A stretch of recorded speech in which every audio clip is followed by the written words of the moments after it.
¿Alguna vez te has preguntado por qué le pasan cosas malas a personas buenas? Sumérgete con nosotros en una historia que desafía todas las explicaciones y toca lo más profundo del alma humana. La historia de Job es un relato épico de fe, sufrimiento y redención que nos enfrenta a uno de los mayores misterios de la vida. ¿Por qué sufren los justos? Descubre cómo, en medio de la desesperación y la pérdida, se encuentran las respuestas que pueden transformar nuestra comprensión del dolor y la justicia divina. This episode is brought to you by Indeed. Stop waiting around for the perfect candidate. Instead, use Indeed sponsored jobs to find the right people with the right skills fast. It's a simple way to make sure your listing is the first candidates see. According to Indeed data, sponsored jobs have 4 times more applicants than non-sponsored jobs. So go build your dream team today with Indeed. Get a $75 sponsored job credit at Indeed.com/podcast. Terms and conditions apply. Pero antes de seguir, no olvides suscribirte y darle me gusta a este video. Tus interacciones son fundamentales para llevar el mensaje de Dios a más hogares. Ahora, continuemos. En la antigua tierra de Uz vivía un hombre llamado Job, conocido por su inmensa riqueza y su inquebrantable integridad. La tierra de Uz, una región próspera y fértil, era el hogar de pastores y comerciantes. Las caravanas transitaban por sus rutas, intercambiando bienes y conocimientos, y las familias disfrutaban de una vida relativamente pacífica.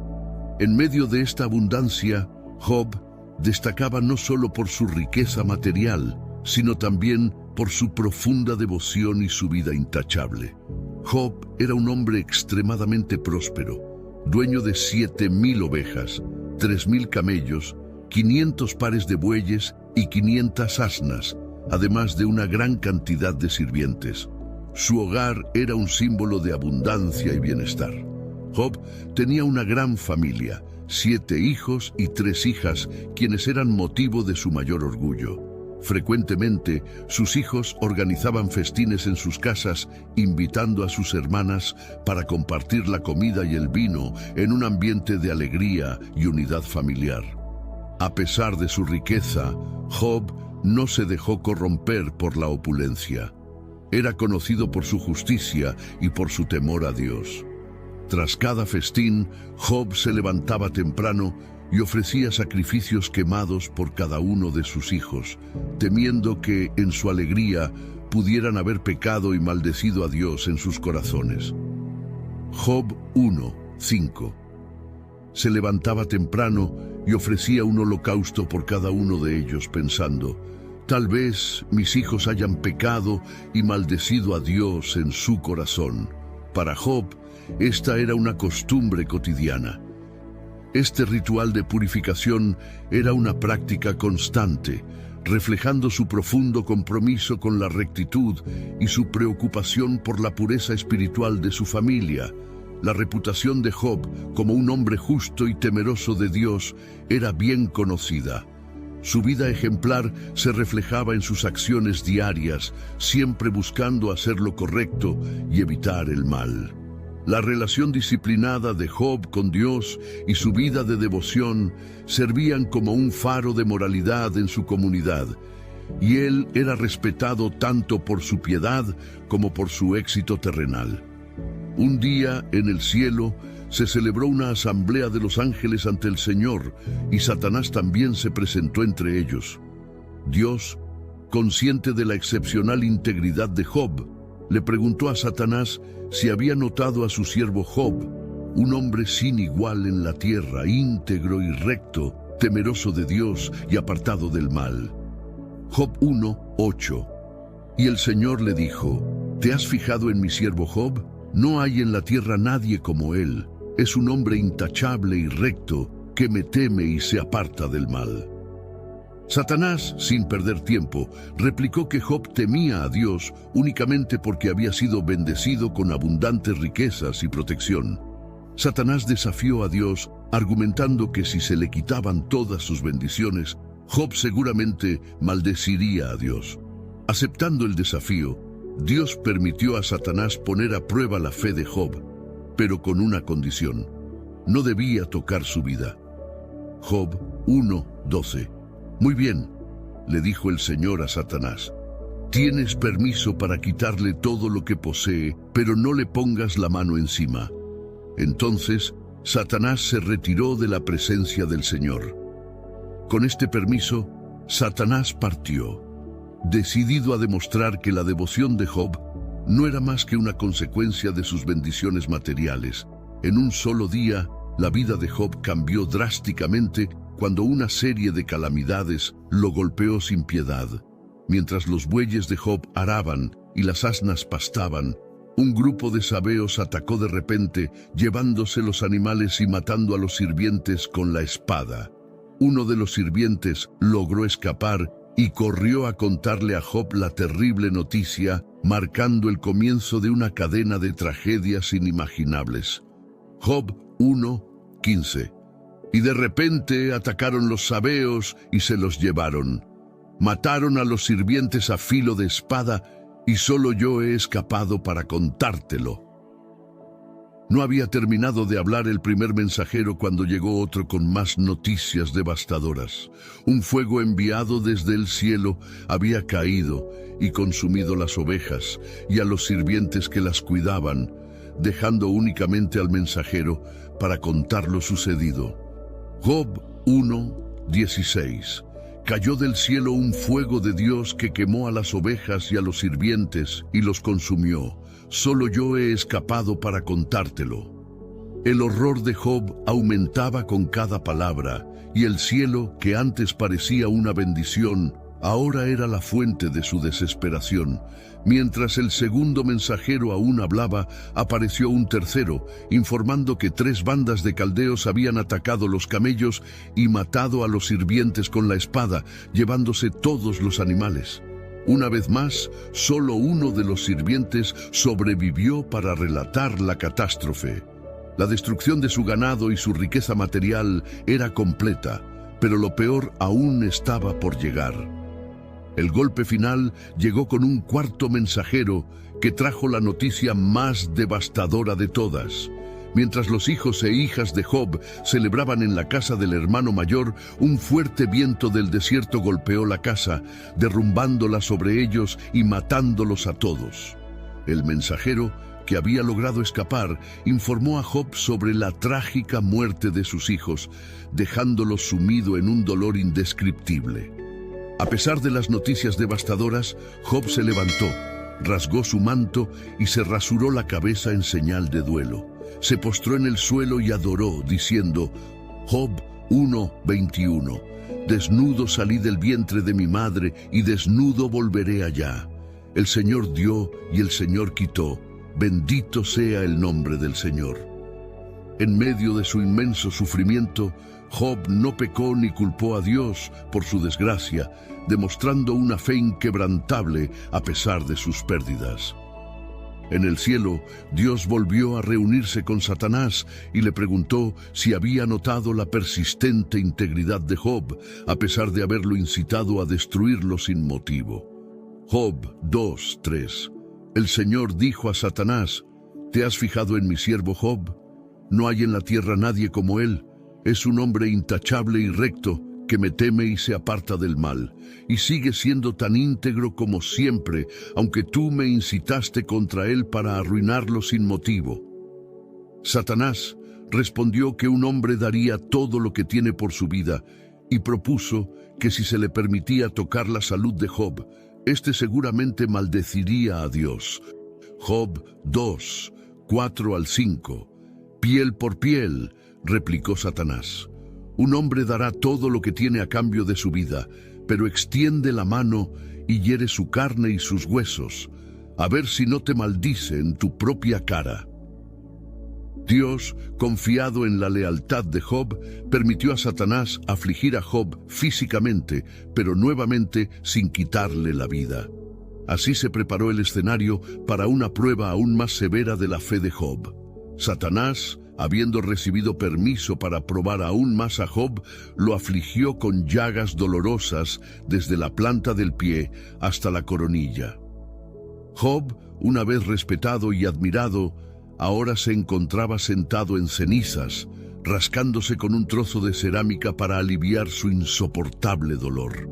Las llagas cubrían su cuerpo, causando un sufrimiento físico que lo debilitaba cada día más, sumido en una agonía constante. La esposa de Job, desesperada por ver el estado lamentable de su esposo, le dijo: Job 2:9, ¿aún mantienes tu integridad? Maldice a Dios y muérete. La desesperación en sus palabras reflejaba no solo su angustia por el sufrimiento de Job, sino también su propia lucha para comprender el propósito de tanto dolor. Sin embargo, Job le respondió con calma. Job 2:10. Hablas como una mujer insensata. Recibiremos de Dios el bien y el mal no lo recibiremos. A pesar de su miseria, Job no pecó con sus labios, manteniendo su fe y su integridad. La noticia de la desgracia de Job se extendió rápidamente, llegando a oídos de sus 3 amigos: Elifaz el temanita, Bildad el sujita y Zofar el naamatita. Estos hombres, fieles amigos de Job, decidieron visitarlo para consolarlo y mostrarle su apoyo en tan difíciles circunstancias.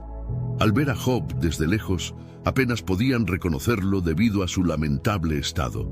Lloraron en voz alta, rasgaron sus mantos y se cubrieron de polvo, una señal de su profundo dolor y compasión por su amigo. Job 2:12. Cuando alzaron la vista desde lejos, no lo reconocieron y lloraron a gritos. Cada uno rasgó su manto y se arrojó polvo sobre la cabeza hacia el cielo.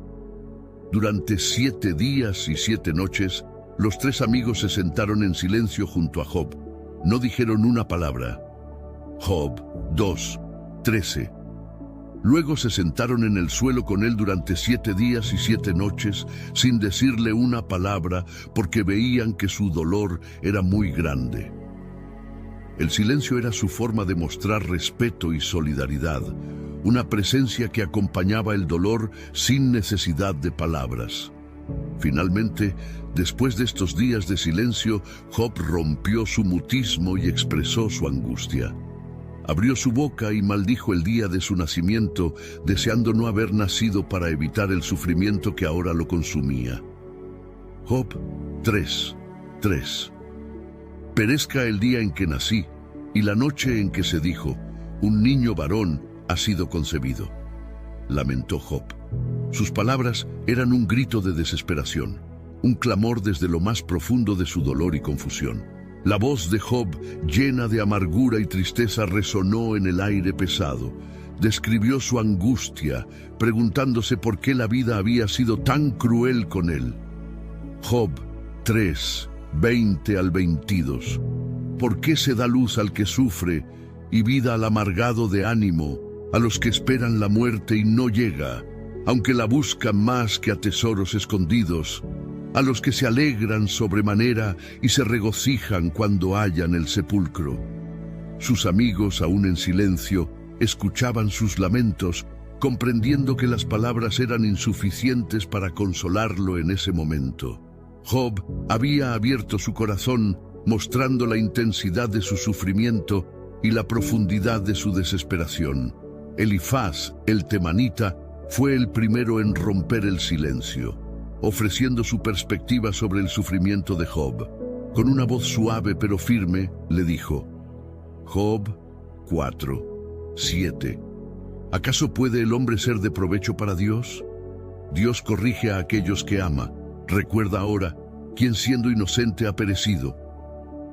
Elifaz sugirió que el dolor de Job era una forma de corrección divina, una prueba para purificarlo. Sus palabras, aunque bien intencionadas, implicaban que Job debía haber cometido algún error para merecer tal castigo. Job, profundamente dolido por las insinuaciones de su amigo, se defendió con vehemencia. Job 6:2-3. Oh, si tan solo se pesara mi sufrimiento y se pusiera en la balanza con mi desgracia, sería más pesado que la arena del mar. Job insistió en su inocencia, afirmando que no había hecho nada para merecer tal tormento. pidió a sus amigos que mostraran comprensión y no fueran tan rápidos en juzgarlo.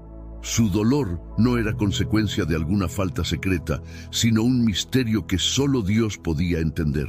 Bildad, el sujita, intervino a continuación, sugiriendo que los hijos de Job podrían haber pecado, lo que habría traído esta desgracia sobre ellos.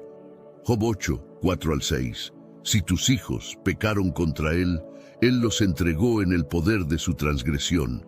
Pero si tú buscas a Dios y suplicas al Todopoderoso, si eres puro y recto, él seguramente se despertará por ti y restaurará tu justa morada. Bildad insinuaba que la desgracia de Job podría ser un reflejo de la justicia divina actuando sobre su familia. Estas palabras hirieron profundamente a Job, quien se sentía cada vez más incomprendido. Job 9, 2-3. ¿Cómo puede un mortal ser justo ante Dios? Si quisiera disputar con él, no podría responderle ni una de 1000 veces. Job se lamentó de la dureza de sus amigos y expresó su desesperación por no encontrar respuestas. Sentía que sus sufrimientos eran incomprensibles y que solo Dios podía darle una explicación. Job ansiaba una audiencia con el Todopoderoso para comprender el porqué de su dolor. Zofar, el naamatita, tomó la palabra y acusó a Job de ocultar sus pecados. Job 11, 5-6. Oh, si Dios hablara y abriera sus labios contra ti y te revelara los secretos de la sabiduría, entonces sabrías que Dios te ha castigado menos de lo que mereces. Zofar fue aún más directo en sus acusaciones, sugiriendo que Job era culpable de pecados ocultos y que su sufrimiento era un castigo justo y merecido. Sus palabras eran duras y sin compasión, reflejando una visión implacable de la justicia divina. Job, con el corazón desgarrado, refutó las acusaciones de sus amigos y expresó su desesperado deseo de hablar directamente con Dios. Job 16, 19-20. He aquí, mi testimonio está en el cielo y mi testigo en las alturas. Mis amigos se burlan de mí, pero mis ojos derraman lágrimas a Dios. Job anhelaba una explicación divina, un encuentro que le diera sentido a su sufrimiento. Se sentía traicionado por sus amigos y abandonado en su dolor, pero su fe en Dios, aunque tambaleante, no se extinguía. Su clamor era una mezcla de dolor, esperanza y una búsqueda desesperada de respuestas. En medio de la desesperación de Job y los infructuosos intentos de consuelo de sus amigos, surgió Eliú, un joven observador que hasta ese momento había guardado silencio. Eliú, hijo de Baraquel el Busita, estaba lleno de indignación tanto contra Job por justificarse a sí mismo más que a Dios, como contra los 3 amigos por no haber encontrado respuesta y, sin embargo, condenar a Job. Con respeto pero con firmeza, Eliú se dispuso a hablar, ofreciendo una perspectiva diferente. Job 32, 6-8. Soy joven y vosotros ancianos. Por eso he tenido miedo y he temido declararos mi opinión. Sin embargo, el espíritu que hay en el hombre, el soplo del Todopoderoso, le da entendimiento. Eliú defendió con vehemencia la justicia y la sabiduría de Dios, argumentando que el sufrimiento puede ser un medio para enseñar y corregir. Job 33, 14-17. Dios habla de una manera y luego de otra, aunque el hombre no lo perciba. En sueños, en visiones nocturnas, cuando el sueño profundo cae sobre los hombres, mientras duermen en sus camas, Él abre los oídos de los hombres y los aterroriza con advertencias para apartar al hombre de su mala conducta. Para Eliú, el sufrimiento de Job no era un castigo por pecado oculto, sino una oportunidad para profundizar en la comprensión y la relación con Dios. Entonces, en medio de la tormenta, Dios respondió a Job. Desde un torbellino, la voz del Todopoderoso resonó con una majestad que dejó a todos sin aliento. Job 38, 2-3. ¿Quién es este que oscurece el consejo con palabras sin conocimiento? Cíñete como un hombre, porque yo te preguntaré y tú me contestarás.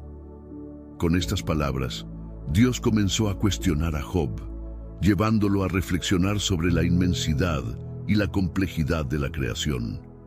Dios desafió a Job a considerar el vasto alcance de su poder creativo y el orden del universo. Job 38, 4 al 7. ¿Dónde estabas tú cuando yo fundaba la tierra? Dímelo si tienes inteligencia. ¿Quién ordenó sus medidas, si lo sabes? ¿O quién extendió sobre ella cordel? ¿Sobre qué están fundadas sus bases? ¿O quién puso su piedra angular cuando cantaban juntas las estrellas del alba y todos los hijos de Dios gritaban de alegría? A través de estas preguntas, Dios mostró a Job la limitación de la comprensión humana frente a la infinita sabiduría divina. Humillado ante la grandeza de Dios, Job se dio cuenta de la pequeñez de su propio entendimiento. Job reconoció su error al cuestionar a Dios y se humilló ante su sabiduría y poder. Para ilustrar aún más su poder, Dios mencionó a dos de sus creaciones más impresionantes, Behemoth y Leviatán. Job 40, 15 al 16. He aquí ahora Behemoth, al cual hice como a ti, come hierba como buey. Su fuerza está en sus lomos y su vigor en los músculos de su vientre.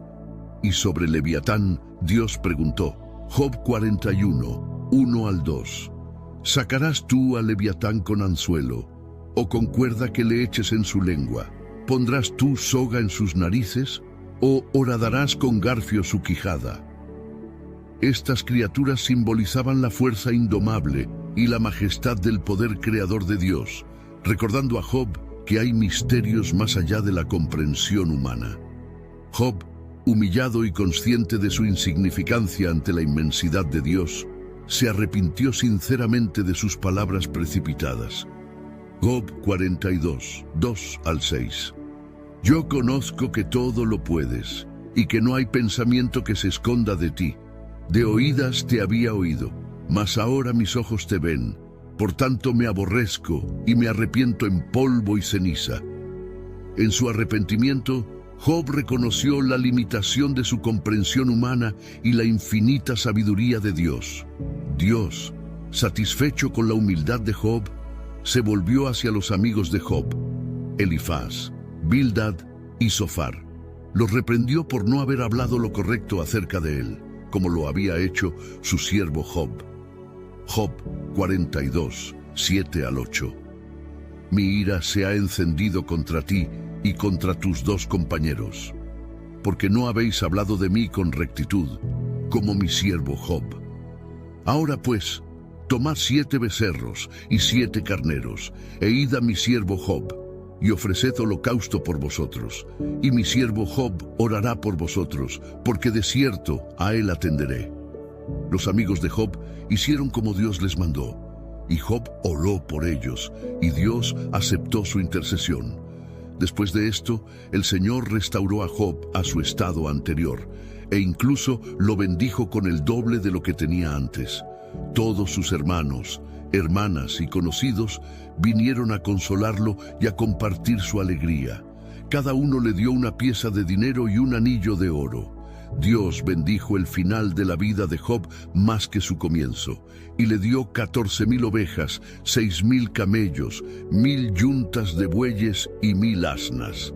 Además, Job tuvo 7 hijos y 3 hijas más. Las hijas de Job eran las más bellas de toda la tierra. A la primera le puso por nombre Jemima, a la segunda Sesia y a la tercera Keren Hapuk. Job también les dio herencia entre sus hermanos, lo cual era inusual en aquella época, destacando su amor y equidad hacia sus hijas. Job vivió 140 años después de su restauración, viendo a sus hijos y a los hijos de sus hijos hasta la 4ª generación. Murió viejo y lleno de días, habiendo experimentado una vida plena y bendecida. Job 42, 17. Y murió Job viejo y lleno de días. La historia de Job es una reflexión profunda sobre las pruebas, la fe y la fidelidad. A través de su sufrimiento, Job aprendió la importancia de confiar en la sabiduría y el propósito de Dios, incluso cuando las circunstancias son inexplicables y dolorosas. Su fe inquebrantable y su integridad, a pesar de las pruebas más duras, le ganaron la restauración y la bendición de Dios. Su experiencia nos enseña que, aunque no siempre entendamos el porqué de nuestras dificultades, la fidelidad y la humildad ante Dios son recompensadas. Concluimos la historia de Job reconociendo que las lecciones de su vida son eternas. Job nos muestra que el sufrimiento puede ser un camino hacia una comprensión más profunda de Dios y una relación más íntima con Él. Su historia es un testimonio del poder de la fe y la justicia divina, recordándonos que, a pesar de las pruebas que enfrentemos, Dios siempre tiene un propósito y un plan que trasciende nuestra comprensión humana. En su vida y restauración, Job se convierte en un ejemplo eterno de perseverancia, fe y la inquebrantable bondad de Dios. Salmo 23, 4. Aunque ande en valle de sombra de muerte, no temeré mal alguno, porque tú estarás conmigo. Tu vara y tu cayado me infundirán aliento. Luego de adentrarnos en esta increíble historia de fe, perseverancia y restauración, nos encontramos inspirados por la inquebrantable devoción de Job y la justicia y misericordia de Dios. Su vida nos recuerda la importancia de mantener nuestra fe firme, incluso en los momentos más oscuros, y confiar en el propósito divino. Ahora los invito a unirnos en oración, buscando fortaleza, sabiduría y paz en nuestras propias vidas, al igual que Job encontró en la suya. Señor Dios Todopoderoso, nos acercamos a ti con humildad y reverencia, agradecidos por la oportunidad de aprender de la vida de tu siervo Job. Su historia nos enseña la importancia de mantener nuestra fe en ti, incluso cuando las pruebas parecen insuperables. Señor, así como Job se mantuvo firme en su devoción a pesar de sus sufrimientos, te pedimos que nos des la fuerza y la fortaleza para perseverar en nuestras propias dificultades. Ayúdanos a recordar que tú eres el creador de todas las cosas y que tus caminos son más altos que los nuestros.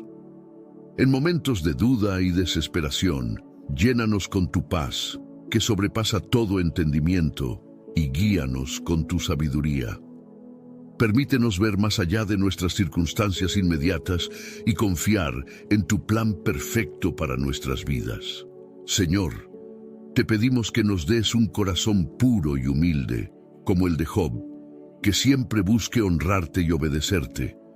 Enséñanos a ser pacientes en la tribulación y a mantener nuestra esperanza en ti, que nuestras vidas reflejen tu amor y tu justicia, siendo testigos de tu bondad y tu misericordia a todos los que nos rodean. Te pedimos que nos ayudes a ser una fuente de consuelo y apoyo para aquellos que están sufriendo, tal como los amigos de Job intentaron ser. Danos las palabras correctas y la sensibilidad necesaria para brindar verdadero aliento y esperanza a los corazones quebrantados. Finalmente, Señor, te pedimos que nos renueves y nos restaures, así como restauraste a Job. Que nuestras pruebas nos acerquen más a ti y fortalezcan nuestra fe. Que podamos siempre buscar tu rostro y encontrar en ti nuestra paz y nuestra seguridad. Te lo pedimos en el nombre de nuestro Señor Jesucristo, quien nos mostró el camino de la verdadera fe y la verdadera vida. Amén. Queridos hermanos y hermanas, esperamos que esta inmersión en la historia de Job haya sido enriquecedora y transformadora para ustedes. Su vida nos inspira a mantener nuestra fe incluso en los momentos más difíciles. Si este mensaje ha tocado su corazón, los invitamos a suscribirse a Oasis Bíblico para no perderse más contenido inspirador. Denle me gusta, Activen la campanita para recibir notificaciones y compartan este mensaje con sus amigos y familiares. Nos encantaría leer sus pensamientos en los comentarios. Su participación y apoyo son fundamentales para nosotros. Gracias por ser parte de nuestra comunidad. Que Dios los bendiga abundantemente. Nos vemos en el próximo video.